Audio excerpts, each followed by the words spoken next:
চতুর্থ ধাপে বাড়ল সশস্ত্র বাহিনীর ম্যাজিস্ট্রেসি ক্ষমতা।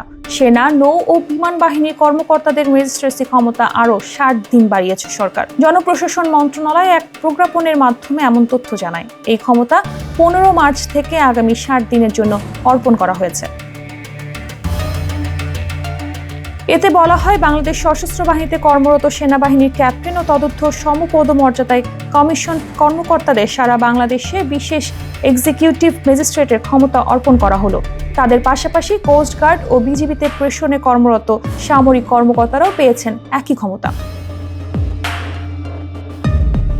এর আগে ছাত্র জনতার অভ্যুত্থানে আওয়ামী লীগ সরকারের পতনের পর উদ্ভূত আইনশৃঙ্খলা পরিস্থিতিতে ফৌজদারি কার্যবিধি অনুযায়ী সেনাবাহিনীর কর্মকর্তাদের নির্বাহী ম্যাজিস্ট্রেটের ক্ষমতা দেওয়া হয়। পরবর্তীতে আগের প্রজ্ঞাপন সংশোধনে এনে সেনাবাহিনীর জায়গায় সশস্ত্র বাহিনী যুক্ত করে সেনা কর্মকর্তাদের পাশাপাশি নৌবাহিনী ও বিমান বাহিনীর কর্মকর্তাদেরও এই ক্ষমতা দেওয়া হয়।